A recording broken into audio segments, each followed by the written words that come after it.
Hello and welcome to zero infinite. मैं हूं अशोक और आज हम बात करेंगे सार्क समूह के बारे में। सार्क समूह क्या है, तो चलिए जानते हैं। सार्क समूह दक्षिण एशियाई क्षेत्रीय सहयोग संगठन, the south Asian association for regional corporation. South Asia के 8 देश इसके सदस्य हैं और इसका स्थापना 8 दिसंबर 1985 को इंडिया, पाकिस्तान, बांग्लादेश, श्रीलंका, नेपाल, मालदीव और भूटान के द्वारा किया गया था। अफगानिस्तान 2007 में इसका मेंबर बना। अब थोड़ा इसका इतिहास के बारे में जानते हैं। क्या है इसका इतिहास? बांग्लादेश के तत्कालीन राष्ट्रपति जियाउर रहमान ने दक्षिण एशियाई देशों के एक व्यापार गुट को बनाने का प्रस्ताव दिया था और मई 1980 में दक्षिण एशियाई क्षेत्र सहयोग का विचार फिर रखा गया। अप्रैल 1981 में 7 देशों के विदेश सचिव कोलंबो में पहली बार मिले। इनकी समिति ने क्षेत्रीय सहयोग के लिए 5 व्यापक क्षेत्रों का पहचान किए और जो भी क्षेत्र आने वाले थे उनको आने वाले वर्षों में जोड़ा जाए, ऐसा उनका विचार था। दक्षिण एशियाई क्षेत्रीय सहयोग का यह घोषणा देश मंत्रियों द्वारा अपनाया गया। बैठक के दौरान मंत्रियों ने 9 सहमत क्षेत्रों अर्थात कृषि, ग्रामीण विकास, दूरसंचार, मौसम, स्वास्थ्य और जनसंख्या क्रियाओं में, परिवहन, डाक सेवा, विज्ञान और टेक्नोलॉजी, खेल, कला और संस्कृति में शुरुआत की। दक्षिण एशियाई क्षेत्र सहयोग संगठन सार्क 13 नवंबर 2005 को भारत के प्रयास से, याद रखिए, याद रखने वाली चीज है, 13 नवंबर 2005 को भारत के प्रयास से इस क्षेत्रीय समूह में अफगानिस्तान को शामिल किया गया और 3 अप्रैल 2007 को 8वां सदस्य बनाया गया। अप्रैल 2006 में संयुक्त राज्य अमेरिका और दक्षिण कोरिया ने ऑब्जर्वर का दर्जा दिया गया औपचारिक रूप से। इसी तरह यूरोपीय संघ को भी दिया गया था, वो हम आगे जानेंगे। अब इनका ऑब्जेक्टिव क्या है? तो to promote the welfare of the people of South Asia and to improve their quality life.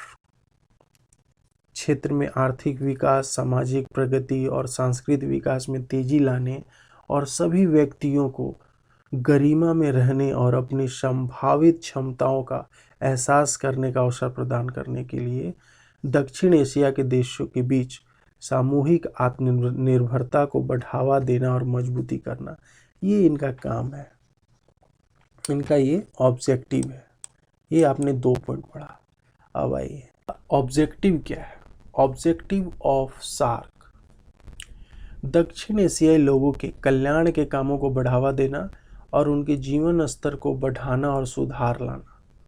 To promote the welfare of the people of South Asia and to improve their quality of life. क्षेत्र में आर्थिक विकास, सामाजिक प्रगति और सांस्कृतिक विकास में तेजी लाने और सभी व्यक्तियों को गरिमा में रहने और अपनी संभावित क्षमताओं का एहसास करने का अवसर प्रदान करने के लिए दक्षिण एशिया के देशों के बीच सामूहिक आत्मनिर्भरता को बढ़ावा देना इनका काम है। आपसी विश्वास, समझ और एक दूसरे की समस्याओं का सराहना, योगदान करना, इनका ये ऑब्जेक्टिव है। अन्य विकसित देशों के साथ अपना सहयोग देना और सहयोग को मजबूत बनाना, सामान्य हितों के मामलों पर अंतर्राष्ट्रीय मंचों पर आपस में सहयोग को मजबूती करना, सभी स्तर पर निर्णय सर्वसम्मति के आधार पर लिए जाने हैं और द्विपक्षीय और बहुदास्पद मुद्दों को एसोसिएशन के विचार विमर्श से बाहर रखा जाएगा। मतलब जो इंटरनल प्रॉब्लम है, जैसे इंडिया पाकिस्तान का प्रॉब्लम है, तो उस मंच पे ये ऐसा कुछ नहीं कर सकते। इससे ये बाहर जो करना है उस मामले में ये बाहर। Operation within the framework of the SAARC shall be based on. SAARC संप्रभुता, समानता, क्षेत्रीय अखंडता, राजनीतिक स्वतंत्रता, अन्य राज्यों के आंतरिक मामलों में हस्तक्षेप ना करना, ये इनका प्रिंसिपल है। इसी तरह का सहयोग द्विपक्षीय और बहुपक्षीय सहयोग का विकल्प नहीं होगा, लेकिन उनके पूरक होंगे, याद रखिएगा। ऐसा सहयोग द्विपक्षीय और बहुपक्षीय दायित्व के साथ असंगत नहीं होगा, ये इनका प्रिंसिपल है। अब एरिया और कॉरपोरेशन देखना है।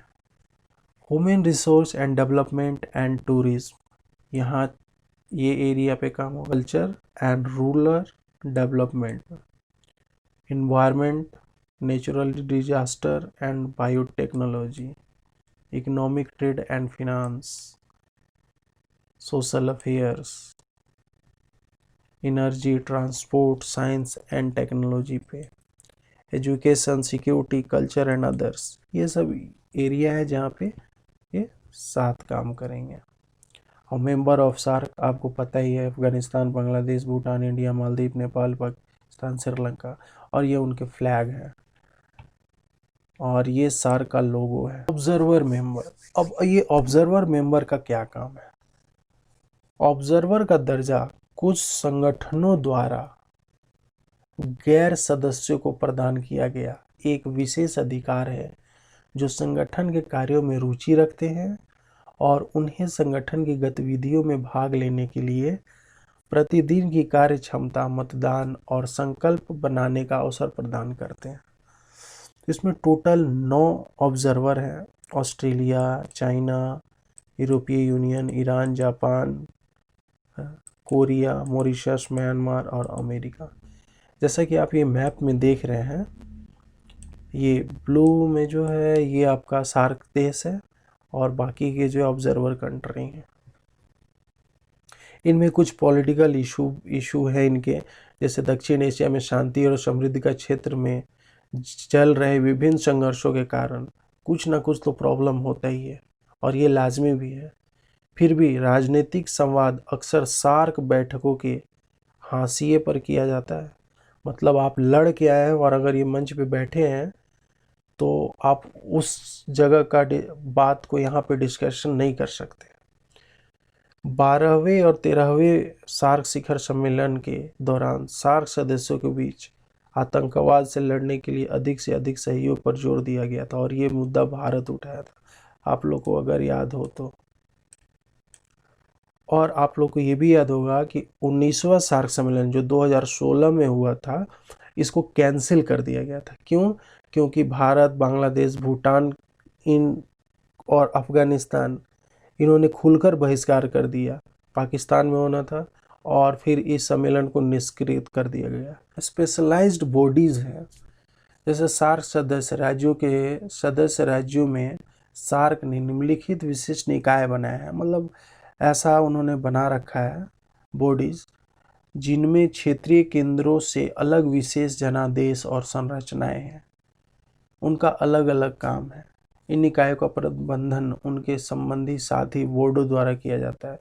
जो बोर्ड उससे सम्मिलित हैं उसमें वो करेंगे। सार्क का हेडक्वार्टर काठमांडू में स्टैब्लिश हुआ 16 जनवरी 1987 को। और किसके द्वारा हुआ था? उस समय के नेपाल के राजा के द्वारा।